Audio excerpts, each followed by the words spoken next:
자, 반갑습니다. 신경진입니다. 우리가 지난 시간에 이제 회귀 분석에 관련돼서 용어도 좀 알아봤고요. 그리고 또 뭘 알아봤죠? 그리고 뭐 예측 모델, 그리고 단순 독립 변수, 종속 변수에 대한 개념, 그리고 단순 선형 회귀 분석의 목표, 뭐 이런 등등에 대한 내용들을 우리가 직접 살펴봤습니다. 그죠? 그래서 그때 당시에 우리가 지난 강의에서 뭐 주행 속도하고 제동거리 사이에 회귀 모델을 구해가면서 그거에 대한 설명, 그리고 LM 함수 주목해야 되겠죠. 그죠? 그 LM 함수를 우리가 이제 구해가지고 사용을 해서 그 모델을 구하는 그러한 내용까지 살펴봤습니다. 그죠? 이번 시간에는 그렇게 했던 그러한 내용들을 우리가 직접 이제 실습을 통해서 한번 확인을 해보도록 하겠습니다. 자, 먼저 우리 프로젝트를 하나 만들어야 되겠죠. 그죠? 자, 디렉토리 하나 만들어서 자, 이번에는 자, 프랙티스 해서 챕터 11인가요? 우리가 몇이죠? 11이네요. 그죠? 챕터 11 이렇게 하시고 그 다음에 여기에다가 회귀 분석 이렇게 여러분들이 만들어 주시면 될 것 같습니다. 자, 이렇게 프로젝트를 만들고 컨트롤 시프트 N 누르시고 컨트롤 S 해서 EX01 이렇게 EX01 맞죠? EX01 이렇게 우리가 하나 만들어 두겠습니다. 자, 우리가 이번에 해야 될 거는 회귀 분석입니다. 그죠? 회귀 분석. 제가 지난 강의 때 말씀을 드렸지만 회귀 분석은 옛날로 돌아간다라는 뭐 그러한 뜻이라고 말씀을 드렸고, 회귀 분석은 결과론적으로 뭘 하기 위한 거였다고 제가 말씀을 드렸습니까? 그죠? 예측을 하기 위한 거였죠. 예측. 그래서 독립 변수들에 의해서 종속 변수가 결정이 되는 거죠. 그죠? 그래서 뭐 우리가 주식 시세, 뭐 증권 시장에 대한 설명을 제가 예를 들면서 설명을 드렸죠. 그죠? 그러한 내용들. 그리고 이제 예측 모델이라든지 뭐 이런 것들. 그리고 이 회귀 분석은 이제 단순 회귀 분석과 다중 회귀 분석으로 나뉘고, 그거는 이제 독립 변수의 개수에 따라서 그렇게 달라지더라 라는 걸 우리가 한번 확인을 할 수가 있었죠. 그리고 한 가지 더 말씀을 드리고 싶은 것은 뭐였습니까? 단순 회귀 분석에서 가장 중요한 게 뭐였습니까? 그죠? W와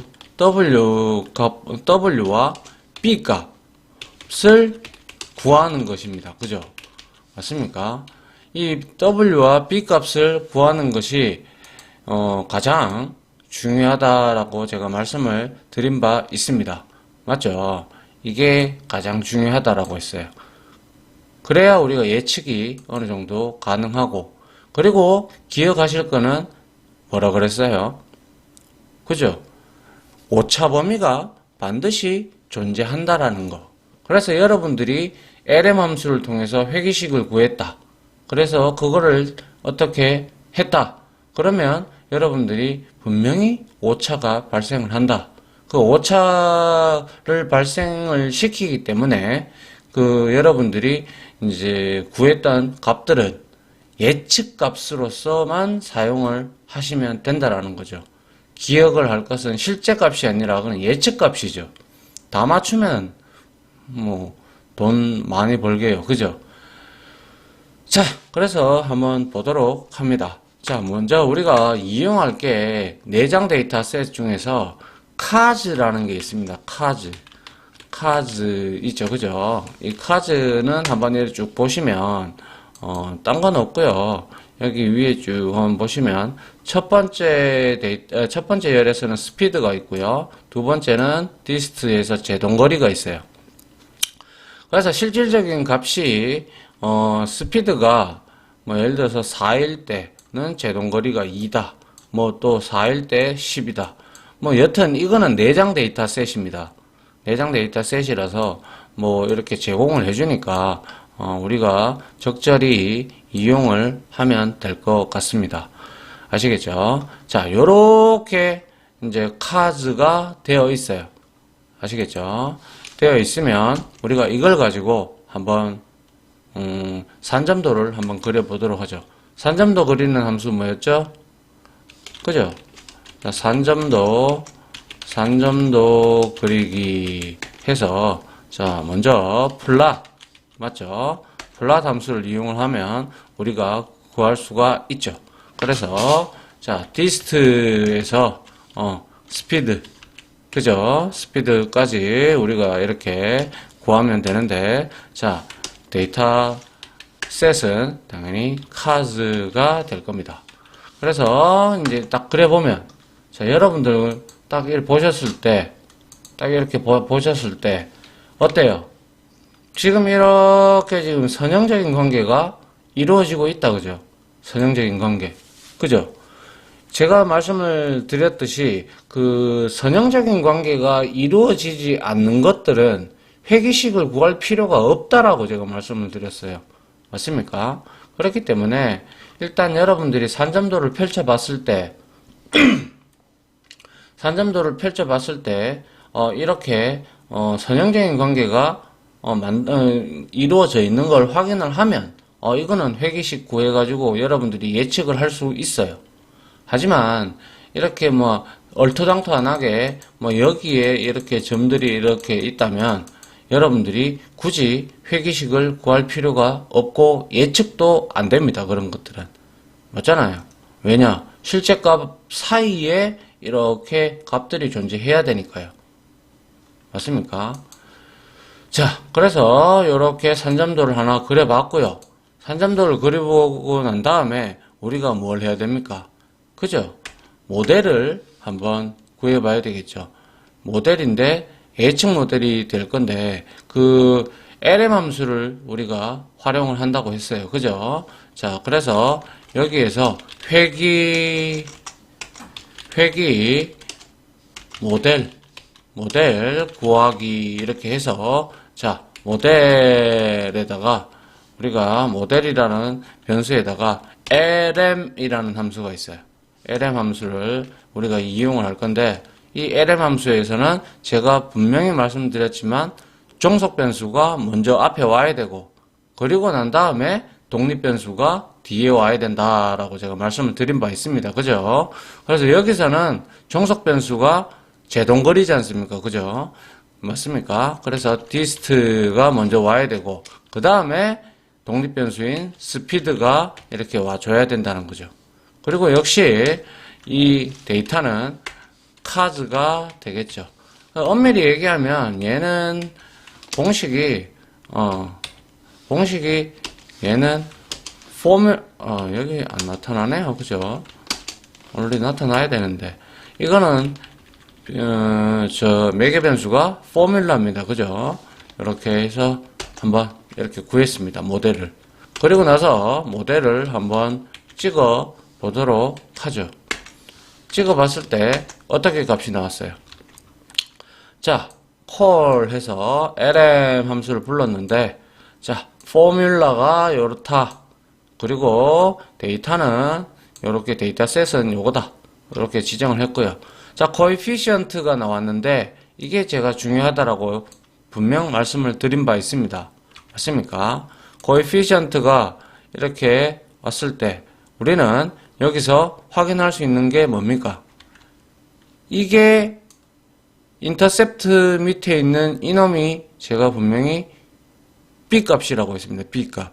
그죠? B 값이고 얘가 W 값입니다. 맞습니까? W 값이기 때문에 우리가 회귀 모델을 구할 때 기본적으로 단순 회귀 분석에서는 Y는 WX 플러스 B라는 이 공식이 1차원식이 성립이 되어야 된다라고 제가 말씀드린 바 있습니다. 그래서 이 뭡니까? 얘가 B 값이니까 요게 그대로 이렇게 B 값이 들어가고요. 그 다음에 얘가 스피드가 뭡니까? W 값이니까 3.92가 932가 여기에 들어가게 되죠. 그러면 결과론적으로 뭡니까? 결과론적으로 우리가 확인할 수 있는 것은 여기에서 지금 현재 카즈라는 곳에서 우리가 알 수 있는 것은 이렇게 되는 거죠. 디스트는 그죠? 디스트가 y니까 그죠? 아이고 이거를 조금 띄워둘게요. 이렇게 해야 보기가 좋으니까. 이거는 결국에는 디스트는 어떻게 돼요? 3.932 하고 그 다음에 곱하기 스피드가 되겠죠. 그죠? 스피드 그리고 마이너스 17.579가 된다는 거죠. 17.579가 된다는 거죠. 맞습니까? 지금 여기에서 지금 우리가 카즈에서 알아낼 수 있는 이 1차원식이라는 거죠. 맞습니까? 이게 지금 회귀 모델입니다. 그죠? 이 회귀 모델을 이제 구했다. 구했으면 이제 우리가 뭘 해야 되겠습니까? 그죠? 이제 여기에다가 우리가 라인을 한번 그려봐야 되겠죠. 뭐 어떠한 라인입니까? 회기선을 이제 끊는 것을 한번 해봐야 되겠죠. 회기선 회기선 뭡니까? 회기선을 이제 차트 위에 그리기 뭐였습니까? 그 회기선을 차트 위에 그리는 함수가 그렇죠. AB 라인이었죠. 그죠? AB 라인이라는 함수를 이용을 해서 어떤 선을 그릴 건데 위에 모델을 그리면 되겠죠. 맞습니까? 이렇게 모델을 그렸을 때 이렇게 지금 이렇게 선이 나타나죠. 확인을 한번 해보니까 자 이게 회기선입니다. 그죠? 회기선이에요. 맞습니까? 회기선이고 보시다시피 지금 이렇게 전부 오차 범위가 나오죠. 그죠? 실제 값하고 지금 예측 값하고 지금 약간 이렇게 차이가 있다라는 사실도 알 수가 있고요.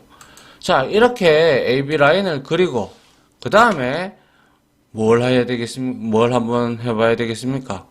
그죠? 코이프라는 이제 B 값하고 B 값하고 그리고 W 값을 우리한테는 이게 중요하잖아요. 그죠? 값을 출력하기를 한번 해보도록 하죠. 그래서 함수 코이프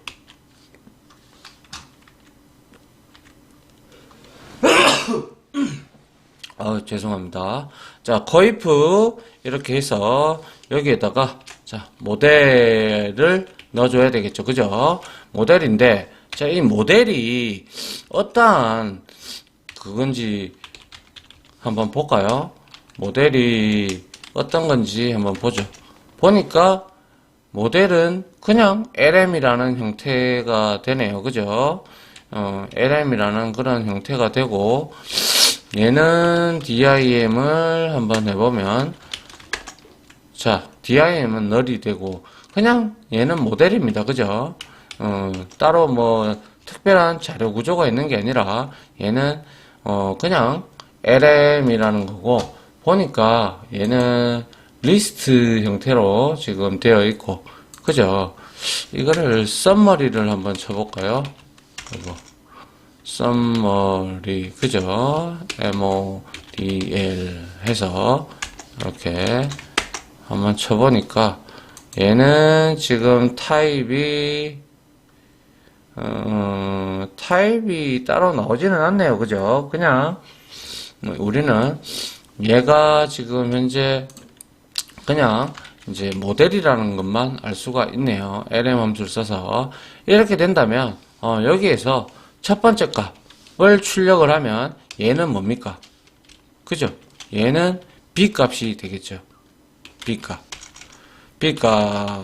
맞죠? 한번 볼까요? 자, 이렇게 하니까 17.-17.579 이게 제가 말씀드린 B 값입니다. 그죠? 자, 이걸 그대로 복사를 해서, 자, 한번 밑에 넣어 볼게요. 그래서 이 두 번째, 이렇게 하면 얘는 W 값이 될 거예요. 그죠? W 값이 될 겁니다.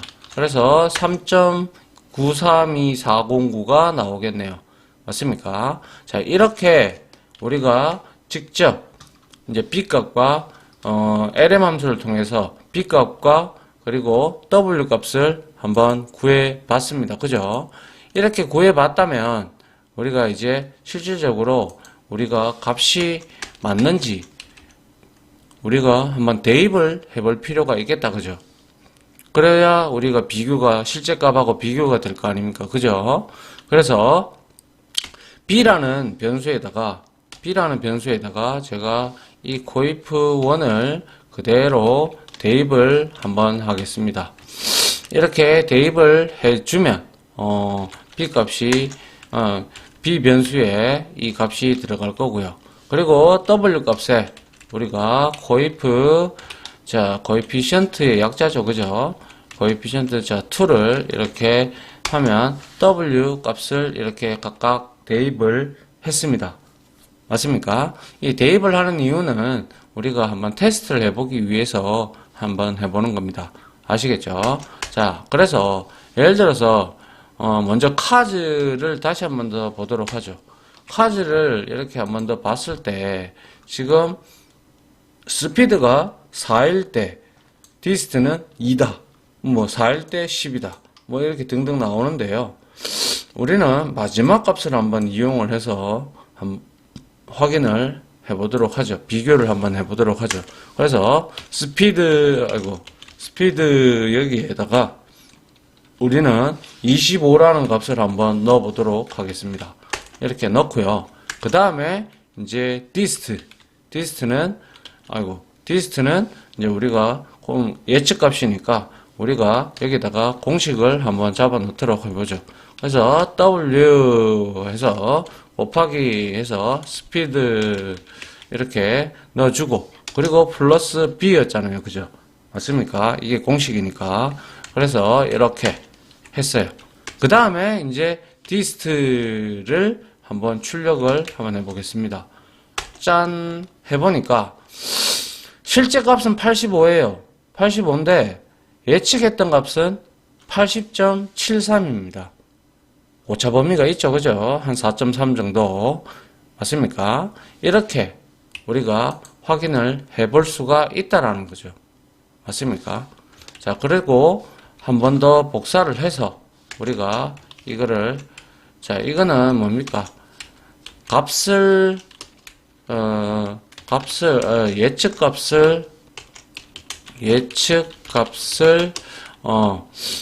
그냥 예측값 예시라고 적어 놓을게요. 자, 이렇게 하고, 만약에 50일 때는 얼마냐? 50일 때는 어떻게 되는데, 이렇게 확인을 한번 해보면, 자, 50일 때는 보니까 179가 나오는 걸 우리가 확인을 할 수가 있죠. 그리고 만약에 예를 들어서 이것을 다시 복사를 해서 100일 때는 어떻게 되는데 한번 확인을 한번 해볼게요. 자, 100일 때는 죄송합니다. 자, 100일 때는 어떻게 되는데 한번 보니까 자, 지금 100일 때는 자, 2배 이상 이렇게 예측을 하고 있어요. 그죠? 이게 얼마 180, 360이 돼야 되는데 2배 이상이 됐어요. 원래 제동거리는 여러분들도 아시다시피 스피드가 이제 높으면 높을수록 이제 뭡니까? 이 제동거리가 길어지죠. 뭐 그런 것처럼 이렇게 길어졌다. 2배 이상 됐다. 라고 이렇게 예측을 하고 있는 중입니다. 그죠? 자, 이렇게 예측을 해 봤다면 우리가 어떻게 확인을 해 봐야 되겠어요? 분명히 이 예측값은 실제값하고 오차 범위가 있다고 제가 말씀을 드렸어요. 그죠? 그래서 여러분들은 이게 분명히 예측값이라고 생각을 하시고 어떠한 분석을 할 때 이게 분명히 예측값이라고 생각을 하시고 오차 범위가 있다라고 생각을 하시고 항상 여러분들은 어떠한 업무나 혹은 어떠한 공부할 때 사용을 하셔야 된다는 거죠. 이게 100% 정답일 수는 없다라는 거죠. 이거 다 맞추면 뭐 돗자리 펴야 되겠죠. 그죠? 그런 것처럼 이렇게 확인을 할 수가 있습니다. 그러면 실제로 오차 범위, 오차하고 예상값하고 그리고 실제값하고 그 사이에 오차가 얼마나 되는지 우리가 한번 보도록 하겠습니다. 자, 그래서 스피드에다가 우리가 어떤 값을 잡아 놓으면 돼요?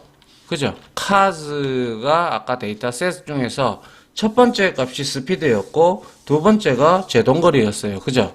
카즈에 이제 우리가 데이터 프레임 그 데이터셋에서 자, 첫 번째 열을 우리가 가져오면 되겠네요. 그러면 얘는 스피드 이렇게 찍어 보시면 여기에 자, 보시다시피 자, 스피드가 다 들어가 있는 걸 볼 수가 있죠. 맞습니까? 자, 이렇게 스피드를 넣어 봤고요. 이게 바로 이게 주행 속도잖아요. 그죠? 주행 속도. 그죠? 주행 속도고 그리고 난 다음에 예상을 한번 해 봅니다. 그래서 프리드라는 함수에다가 함수가 아니죠. 변수에다가 우리가 아까 했던 그 공식을 이렇게 한번 넣어 보도록 하겠습니다. W 곱하기 자 스피드 이렇게 넣어줘야 되죠. 스피드가 지금 현재 독립변수로 X 값이니까 그죠? 그리고 나서 플러스 B가 들어가줘야 되겠죠. 이렇게 넣어주고 그 다음에 프리드를 한번 찍어보면 얘는 이제 예상치가 나올 거예요. 맞죠? 예측값. 그래서 이렇게 보니까 예측값이 이렇게 나왔어요. 그죠? 예측값이 이렇게 나왔습니다. 이게 뭡니까? 예상 제동 거리가 될 겁니다. 맞습니까? 그죠? 이렇게 된 상태에서 이제 비교를 하기 위해서는 뭡니까? 이걸 우리가 실제값하고 예측값하고 빼줘야 되겠죠. 그죠? 그래야 오차가 나오니까. 그래서 compare라는 변수에다가 우리가 자 data.frame 이렇게 해서 한번 만들어 볼게요. 자 프리드는 현재 예상 제동거리를 나타내는 예측값입니다. 맞죠? 그 다음에 카즈의 두 번째 열이 아까 전에 실제 제동거리였어요. 맞습니까? 실제 값이 될 거고 그 다음에 이 두 개에서 빼주면 되죠. 프리드 마이너스 카즈에서 뭡니까? 이렇게 해서 2 이렇게 주면 이거는 두 개 예측값에서 이 실제 값을 빼면 오차가 나오죠. 오차. 그죠? 오차 구하기 해볼게요. 오차 구하기 이렇게 구했어요. 그러면 이게 구해가지고 데이터 프레임으로 만들어지겠죠. 만들어지고 콜네임즈를 좀 줄게요. 콜네임즈를 줘야 여러분들이 그 보기가 열 이름을 줘야 그래도 보기가 쉽죠. 그죠? 그래서 자 compare에다가 이름을 주는데 어떤 걸 주면 되느냐? 실제로 자 예상치 그리고 여기에다가는 뭡니까? 실제값 그리고 여기에는 오차값 이런 식으로 우리가 주면 될 겁니다. 그러면 열이 정해졌다 그죠? 열의 이름이 정해졌다 그죠? 그리고 나서 이제 compare를 한번 해보겠습니다. compare 이렇게 확인을 한번 쭉 해봤어요. 한번 쭉 해봐서 위로 좀 올려보시면 자 예상치와 실제값, 오차값이 나오는데 자 보시다시피 지금 현재 예상치하고 오차값 지금 오차값이 계속 발생을 하고 있죠. 0이 되어야 정확하게 오차가 없다라고 우리가 볼 수가 있잖아요. 그죠? 근데 지금 0에 가까이 가 있는 게 요거 하나 있네요. 그죠? 요거 하나 있고, 그리고 또 여기 하나 있고, 그죠? 요렇게, 여기도 하나 있고. 그래서 이렇게 실제 여러분들이 해보니까, 우리가 같이 해보니까 분명히 오차가 생기더라. 이 오차가 생기니까 반드시 우리는 단순 회귀 분석을 할 때, 무슨 분석을 할 때, 회귀 분석을 할 때 이와 같이 오차 범위가 발생하는 것을 여러분들이 반드시 이해를 하시고 그 실제 예측 값을 여러분들이 반드시 이해를 하시고 이 오차 범위가 있다라는 걸, 그래서 이거는 예측 값에 불과하다라는 걸 반드시 알고 여러분들이 활용을 하셔야 돼요. 그래서 이렇게 예측을 할 때 이러한 데이터가 나왔다면 여러분들이 뭐 산전도를 그리든 아니면 무엇을 누군가에게 보고를 한다.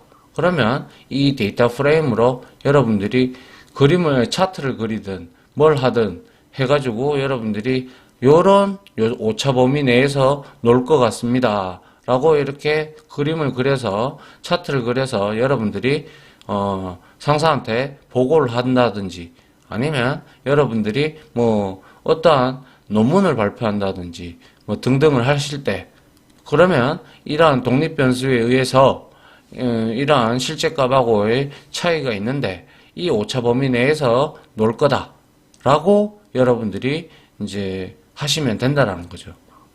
무슨 말인지 이해 가시죠? 어렵나요? 무슨 말인지 이제는 아실 거예요. 그죠? 공부를 좀 하셨을 거니까. 그래서 이렇게 공부를 조금 하시고, 그리고 이해가 안 되면 다시 한 번 더 돌려보시고, 또 이해가 안 되면 다시 한 번 더 돌려보시고, 무슨 말인지 이해 가시죠? 그렇게 여러분들이 이해를 해 주셨으면 합니다. 아시겠죠? 자, 이렇게 해서 실습 영상을 마치도록 할게요. 아무튼 강의 들어주신다고 수고하셨고요. 다음 강의로 찾아뵙도록 하겠습니다. 자, 수고하셨습니다.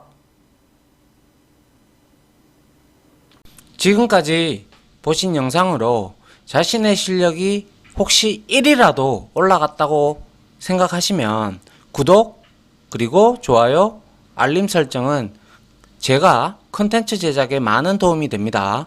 감사합니다.